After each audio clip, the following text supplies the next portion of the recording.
The moon bled silver across the endless Kansas prairie, hanging low like a wounded eye that refused to blink. 8-year-old Frank Eaton stepped barefoot onto the splintered porch of their modest homestead, the night wind carrying the sharp, acrid bite of fresh gunpowder. Inside the house, his mother stifled a scream.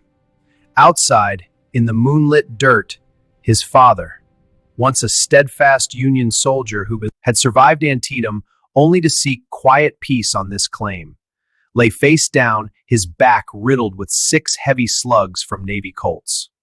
The killers, 6 mounted shadows calling themselves regulators, former Quantrill raiders turned post-war vigilantes, had come to settle old scores with any blue-bellied Yankee who dared homestead their way. Frank froze, tiny fists clenched white-knuckled on the doorframe. Muzzle flashes had burned their faces into his young mind forever. Doc Ferber, with his jagged scar twisting from eye to jaw like lightning frozen in flesh, Shannon Campsey flashing that crooked tobacco-stained grin even as he fired. The Campsey brothers, twins with matching sneers and identical cold eyes. Wiley Campsey and 2 others whose names Frank would hunt down like ghosts. One laughed, a low, guttural sound that echoed across the flat land as they spurred their horses into the darkness, leaving only the metallic reek of blood and the boys' shattered world.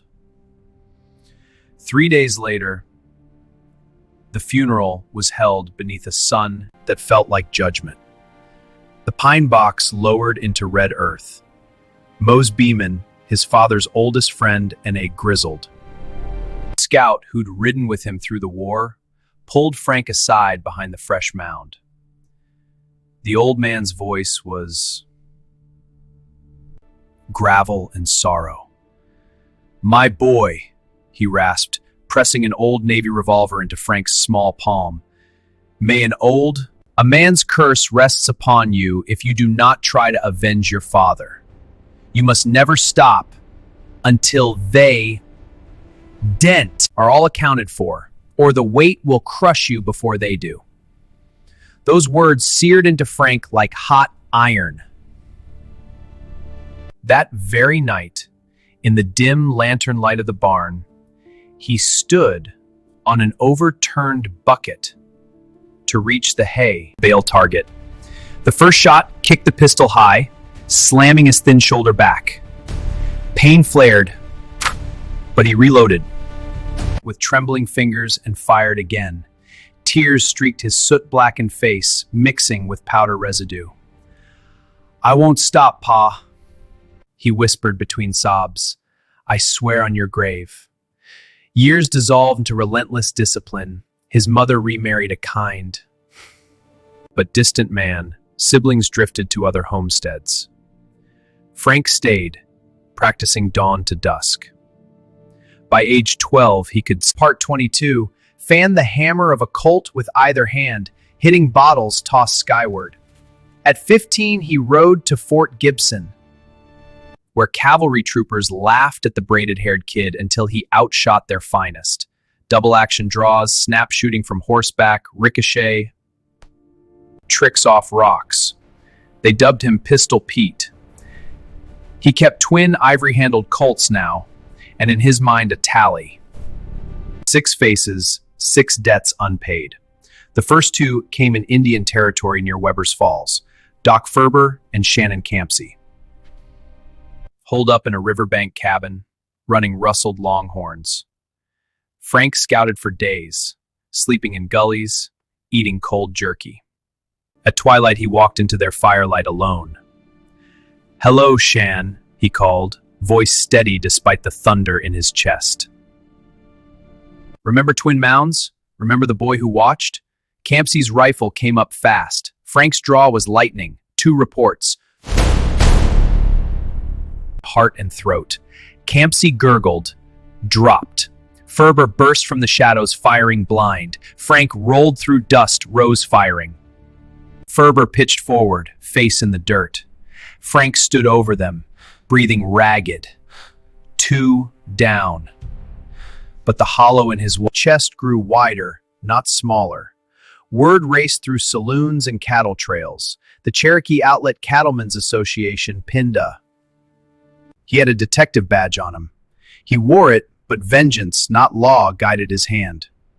3 more, Wiley, Campsey, and kin, waited near the Arkansas line in a sun-bleached meadow. Frank rode up at dawn, reins loose. "You murdered my pa," he said flatly. "Face me now or die running." They laughed, 3 guns against 1. The fight was brutal. Seconds stretched eternal. Bullets whined. 2 fell instantly, chests blooming red. The third clawed for his dropped pistol. Frank's last shot ended the plea. Blood soaked the prairie grass. 4 down. Emptiness swallowed triumph. The trail chilled. Frank rode as deputy under Judge Isaac Parker, the hanging judge of Fort Smith. Hanging outlaws by day, whispering questions in whiskey-lit saloons by night. One killer fled to Texas, changed his name, took a wife, became a farrier in a sun-baked town. Frank tracked him for 2 years, found him shoeing a horse in a livery stable. The man recognized him, dropped to his knees. "I regret it every day," he begged, offering a sack of gold. Frank's voice was ice. Pa begged for his life too. 1 shot, 5, the 6th the leader. The one who'd given the kill order that moonlit night hid longest. Rumors placed him in Perkins, Oklahoma territory. By his late 20s, Frank was legend. Scarred, braided hair streaked gray early, twin Colts worn low. He pushed through Perkins Saloon batwings one dusty afternoon. The man sat at the bar, 2 hired guns flanking him. He paled. "You're that kid all grown." Frank's words cut like a knife. "I'm here for my father." 5 shots shattered the quiet. Leader took 2 center mass, guards 1 each. Frank felt fire in his thigh and arm. Betty, but stayed upright, blood pooling in his boot. The saloon went death silent. He limped into starlight, the final face. Part 48. Erased.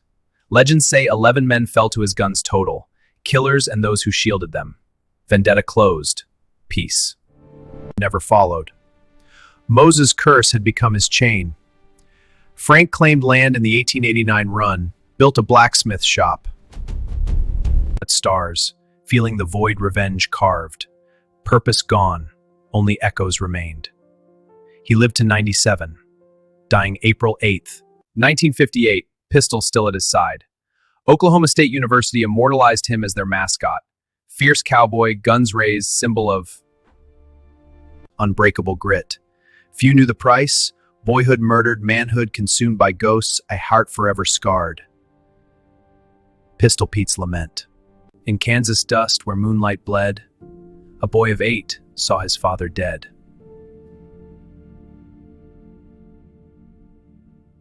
Six shadows rode, 6 shots rang true, vengeance whispered, "Boy, pursue." Navy Colt in trembling hand, he forged his soul on burning sand. From Fort Gibson's dusty ring, Pistol Pete and his deadly sting. One by one, the faces fell. Cabin smoke, meadow hell, saloons knell. Blood for blood, a debt repaid. Yet every kill a deeper shade. Moses' curse upon him lay, lifelong hunt, no rest, no stay. 11 graves beneath the stars, 11 scars that time can't bar. Now bronzed in bronze, he stands so proud, a mascot fierce above the crowd. But hear the wind through prairie grass. Revenge is fire that burns the past. The boy who swore, the man, the plyfox who won, found no dawn when the killing done. The truest cost, the deepest loss, Not lives, but childhood. On the cross. The child who died that moonlit night, whose soul still rides the endless fight. Rest easy. Pete, your task complete, yet echoes haunt the shadowed street.